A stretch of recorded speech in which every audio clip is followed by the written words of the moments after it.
Police శాఖలో ప్రభుత్వం ప్రక్షాళనకు దిగింది. అవినీతి ఆరోపణల నేపథ్యంలో సర్కార్ చాలా సీరియస్ గా ఉంది. దీనిలో భాగంగా నగర శివార్లలో ఇప్పటికే మూకుమ్మడి బదిలీలను చేపట్టింది. హైదరాబాద్ లో 52 మంది ఇన్స్పెక్టర్లను బదిలీ చేసింది. సైబరాబాద్ లో 6 ఇన్స్పెక్టర్లను సరెండర్ చేసింది. అయితే అవినీతి ఆరోపణలపై విచారణ చేపట్టాలని కూడా భావిస్తోంది.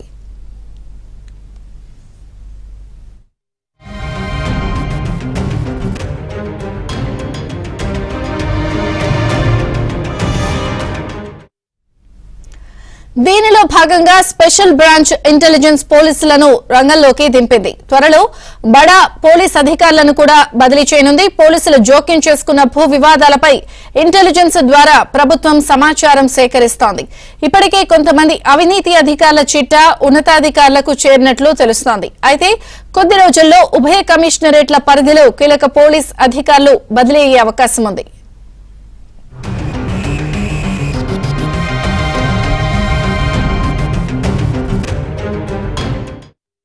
తెలంగాణ పోలీస్ శాఖలో ప్రక్షాళన మొదలైంది. పోలీస్ శాఖలో ఇప్పటికే దీనికి సంబంధించి బదిలీల ప్రక్రియ కొనసాగుతోంది. కీలక అధికారులు కూడా ఇంకా బదిలీ అయ్యే అవకాశం ఉంది. ఇప్పటికే 52 మంది ఇన్స్పెక్టర్ల బదిలీ చూసాం. అలాగే 85 మందిని పంజాగుట్ట పోలీస్ స్టేషన్ లో కూడా మార్చడం జరిగింది. మొత్తానికైతే పోలీసులు జోక్యం చేసుకున్న భూ వివాదాలపై కూడా ఆరా తీస్తున్నారు. ఈ ప్రక్షాళనకి సంబంధించి మరిన్ని వివరాలు క్రైమ్ బ్యూరో ఇన్ఛార్జ్ వెంకట్ అడిగి తెలుసుకుందాం.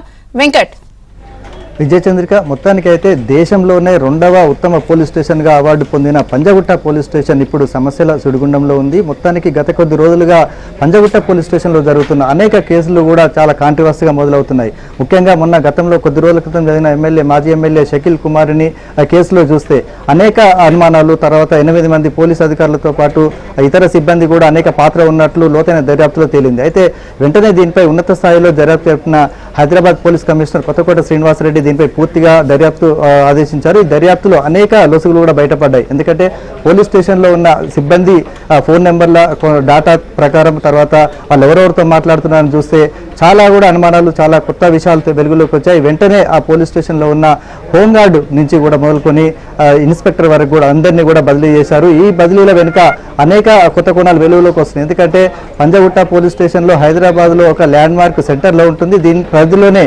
అనేక కీలక కార్యాలయాలు ఉన్నాయి. ముఖ్యంగా చూస్తే గతంలో ఏదైతే సీఎం క్యాంప్ ఆఫీస్ కూడా పంజాగుట్ట పోలీస్ స్టేషన్ పరిధిలో ఉంటుంది. సీఎం క్యాంప్ ఆఫీస్లో ఏమి జరిగినా కూడా తొలుత కేసు నమోదు చేయాలన్నా, ఈ పెట్టి కేసు నమోదు చేయాలన్నా కూడా CM camp Panjagutta police station నమోదవుతుంది. ఎందుకంటే గతంలో అనేకంగా సీఎం క్యాంప్ కార్యాలయానికి వచ్చిన అనేక మంది బాధితులు అక్కడ సూసైడ్ చేసుకున్న సందర్భాలు ఉన్నాయి. వాళ్ళందరినీ కూడా తీసుకొచ్చి బలవంతంగా వారి మీద కేసులు పెట్టడము, తర్వాత ఇలాంటి సందర్భాలు చాలా జరిగాయి. గతంలో డ్రంక్ అండ్ డ్రైవ్లో జరిగిన పట్టుబడ్డ కేసుల్లో కూడా చాలా పెద్ద మొత్తంలో డబ్బులు వసూలు చేసినట్లు కూడా గతంలో ఆరోపణలు వచ్చాయి. అయితే ఈ కేసులన్నిటిపై కూడా ఆది నుంచి కూడా చాలా ఇటు సిబ్బందికి, తర్వాత ప్రజలకు పంజాగుట్ట పోలీస్ స్టేషన్ అనుమానాలు ఉన్నప్పటికీ తర్వాత గతంలో వచ్చిన మోడల్ పోలీస్ స్టేషన్ పేరుతోటి చాలా పేరు వచ్చింది. ఈ నేపథ్యంలోనే అక్కడ ఎవరైనా పోస్టింగ్ చేయాలంటే కూడా ఆసక్తి కనబరిచేవారు. అయితే ఈ నేపథ్యంలోనే అంటే ఒక పేరు వచ్చిన తర్వాత అక్కడ జరిగే కార్యకలాపాలు కావచ్చు, పోలీస్ స్టేషన్ చుట్టుపక్కల జరుగుతున్న స్టేషన్లో జరుగుతున్న అనేక కేసుల్లో కూడా పారదర్శకంగా దర్యాప్తు జరగటం లేదని చెప్పేసి కూడా చాలాసార్లు ఉన్నతాధికారులకు కూడా బాధితులు ఫిర్యాదు చేశారు.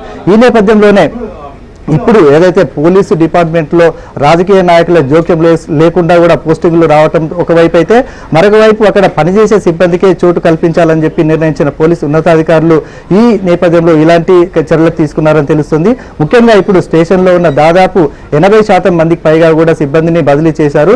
అయితే మొత్తం వారి స్థానంలో కొత్త వారిని నియమించేందుకు ఆదేశాలు మరికొద్దిసేపట్లో రానున్నాయి. ఈ నేపథ్యంలోనే ఇప్పుడు ఒక ఏదైతే మాజీ ఎమ్మెల్యే షకీల్ కుమార్ కేసులో నుంచి మొత్తం దర్యాప్తు మొదలుపెట్టిన సందర్భంలో ఈ అనేక విషయాలు బయటికి రావడంతో ఇటు పోలీసు ఉన్నతాధికారులు కూడా షాక్ అవుతున్నారు. అంటే బయటికి గతంలో ఉన్న ఉన్నతాధికారులు కూడా పై స్థాయి సిబ్బంది కూడా వీళ్ళకు సాయం చేస్తున్నారన్న అనుమానాలు కూడా వచ్చాయి. దీంతో పాటే ఈ కేసులో ఉన్న మిగతా అధికారులపై కూడా చర్యలు తీసుకునేందుకు కూడా ఉన్నతాధికారులు సిద్ధమవుతున్నారు. ఇప్పుడు మొత్తం చూస్తే తెలంగాణ, హైదరాబాద్, సైబరాబాద్, రాచకొండ కమిషనరేట్లలో దాదాపుగా చాలా మంది ఉన్నత అధికారులను కూడా పోలీస్ సిబ్బందిని, ఇన్స్పెక్టర్లను, ఏసీపీలను, డీసీపీలను కూడా పూర్తి స్థాయిలో మార్చేశారు.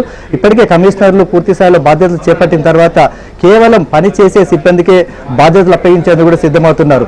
గతంలో చూస్తే చాలా మంది కూడా ఎమ్మెల్యే అంటే మంత్రుల పోస్టింగ్ కావచ్చు, తర్వాత ఇతర రాజకీయ నాయకుల ఒత్తిడి మేరకు వచ్చిన వాళ్ళందరూ కూడా వాళ్లకు ఒక పక్షపాతంగా కూడా కేసుల దర్యాప్తులో ముందు అంటే బాధితులకు న్యాయం జరగకుండా కూడా ఇదంతా కూడా పక్షపాత వైఖరి చూపిస్తూ అనేకంగా బాధితులకు అన్యాయం జరుగుతుందని చెప్పేసి వరుసగా వస్తున్న ఫిర్యాదుల నేపథ్యంలో ఇప్పుడు ఈ చర్యలు తీసుకుంటున్నట్టే మనకు తెలుస్తుంది. విజయచంద్రిక, అంటే ఇప్పుడు కేవలం సస్పెన్షన్స్ తో సరిపెడతారా, లేకపోతే ఈ భూ వివాదాల్లో వీళ్ళ పాత్ర ఉంది, లేకపోతే కరప్షన్ గానీ లేకపోతే ఇతర వ్యవహారాలు చేరవేస్తున్నారు గత గవర్నమెంట్ లో ఉన్న పెద్దలకి అన్న విషయాలన్నీ కనుక ప్రూవ్ అయితే వారిపై విచారణ చేయించడం, చర్యలు తీసుకోవడం కూడా ఉంటుందా? ఎస్ విజయచంద్రిక, మీరు అన్నట్టుగా ఎందుకంటే ముఖ్యంగా పంజగుట్ట పోలీస్ స్టేషన్లో ప్రధానంగా ఉన్నదైతే గత తెలంగాణ వచ్చిన తర్వాత అక్కడ సీఎం క్యాంప్ కార్యాలయం ఉంది. అయితే అక్కడ కార్యాలయంలో ఉన్న సిబ్బంది, ఇంటెలిజెన్స్ అధికారులు కావచ్చు, స్పెషల్ బ్రాంచ్ అధికారులు అందరూ కూడా ఏ చిన్న సమస్య వచ్చినా కూడా తొలుత ఇన్ఫార్మ్ చేసేది ఉన్నతాధికారుల తర్వాత పంజగుట్ట లోకల్ పోలీస్ స్టేషన్కు. ఇక్కడ పోలీస్ స్టేషన్లో జరిగే వ్యవహారాలన్నీ కూడా కొంతమంది బయటి వ్యక్తులకు సమాచారం వెళ్తుంది, తర్వాత కొంతమంది గతంలో పనిచేసిన సిబ్బంది కూడా సమాచారం లీక్ అవుతుంది అన్నది ఇప్పుడు చాలా స్పష్టంగా అర్థమైన నేపథ్యంలోనే ఈ చర్యలకు పాల్పడ్డారని మనకు తెలుస్తుంది. గతంలో చూస్తే అనేక కేసుల్లో కూడా ఇలాంటి సందర్భాలు వచ్చినప్పటికీ ఇప్పుడు కూడా ఇక్కడ పోలీస్ స్టేషన్లో అంటే ప్రభుత్వం మారిన తర్వాత ఇప్పుడు చాలా పారదర్శకంగా చర్యలు తీసుకుంటున్నామని చెప్పినప్పటికీ ఇప్పుడు అధికారులు ఇచ్చిన సమాచారాన్ని కూడా లీక్ చేసినట్టుగా కొంత ఉన్నతాధికారుల సమాచారం అందింది. ఈ నేపథ్యంలోనే పూర్తి స్థాయిలో ప్రక్షాళన చేసే తప్ప ఇంకా లా అండ్ ఆర్డర్ భద్రత అంటే పూర్తిగా శాంతి భద్రతలో అదుపులోకి రావని చెప్పి భావించిన అధికారులు ఈ దశలో అంటే ఈ తరహా చర్యలకు తీసుకుంటున్నట్లుగా మనకు సమాచారం ఉంది. దీన్ని బట్టి చూస్తే గతంలో ఏదైతే బాధితులకు అన్యాయం జరిగే బాధితులు తిరిగి పోలీస్ స్టేషన్కి వచ్చి వాళ్ళు న్యాయం కోసం అర్జిస్తే తప్పకుండా వాళ్ళపై కేసులు పెట్టి ఆ కేసులో వాళ్ళకి న్యాయం ఎందుకు జరగలేదు, ఒకవేళ బాధితుల వైపు న్యాయం ఉంటే వాళ్ళకి ఎందుకు అన్యాయం జరిగింది అన్న దానిపై కూడా పూర్తిగా సమీక్షించేందుకు కూడా అధికారులు సిద్ధమయ్యారు. ఈ క్రమంలోనే 3 కమిషనరేట్ల పరిధిలో కూడా చాలా మంది బాధితులు ఇప్పుడు ఉన్నతాధికారులకు ఫిర్యాదు చేస్తున్నారు. తర్వాత ప్రగతి భవన్లో ఏర్పాటు చేసిన గతంలో ఇట్లా ఫిర్యాదులు కావచ్చు, ఇప్పుడు తాజా వస్తున్న ఫిర్యాదులు కావచ్చు, అన్నిటిపై కూడా పూర్తిగా సమీక్ష జరిపి బాధితులకు న్యాయం చేస్తామని చెప్పేసి ఉన్నతాధికారులు చెప్తున్నారు. విజయచంద్రిక, వెంకట్, ఇంకొక ప్రశ్న. ఇప్పుడు ప్రజావాణిలో కూడా ఈ పోలీస్ డిపార్ట్మెంట్ కి సంబంధించిన చాలా కంప్లైంట్స్ కూడా ఈ మధ్య కాలంలో మనం ఏబిఎన్ తో బాధితులు మాట్లాడిన సందర్భం చూసాం. అవన్నీ కూడా క్రోడీకరించి కూడా ఏమన్నా చర్యలు తీసుకునే అవకాశం ఉందా? తప్పకుండా విజయచంద్రిక, ఎందుకంటే గతంలో ప్రజావాణి కార్యక్రమంలో చాలా ఫిర్యాదులు భూ సంబంధిత వస్తున్నాయి. తర్వాత ప్రతి సివిల్ కేసు వెనుక ఏదైతే ఒక కుట్ర ఉంటుంది, ఆ కుట్రలో పోలీసులు చాలా కీలకంగా దాన్ని చిన్న లొసుగుల్లో అవకాశంగా చేసుకొని పూర్తి స్థాయిలో పోలీసులు ఆ కేసులను తప్పుదో పట్టిస్తున్నారని తెలుస్తుంది. ఎందుకంటే ప్రజావాణిలో గత కొద్ది రోజులుగా వస్తున్న ఏదైతే ఫిర్యాదుల్లో ఎక్కువ శాతం కూడా పోలీస్ సిబ్బంది, తర్వాత రెవెన్యూ సిబ్బంది సంబంధించినవి. అయితే రెవెన్యూ సిబ్బందికి ఒకవేళ ఇచ్చిన ఫిర్యాదు అయినప్పటికీ కూడా అక్కడ లా అండ్ ఆర్డర్ సమస్య వచ్చినప్పుడు పోలీసులే కేసులు దాన్ని పూర్తి స్థాయిలో దర్యాప్తు జరిపి రిపోర్ట్ ఇస్తారు. కాబట్టి ఈ పోలీస్ స్టేషన్లోనే సెటిల్మెంట్లకు కొన్ని పోలీస్ స్టేషన్లు అడ్డాలుగా మారుతున్న నేపథ్యంలో ఈ తప్పకుండా వాటిపై పూర్తి స్థాయిలో చర్యలు తీసుకుంటామని ఉన్నతాధికారులు చెప్తున్నారు. Vijayachandrika, thank you.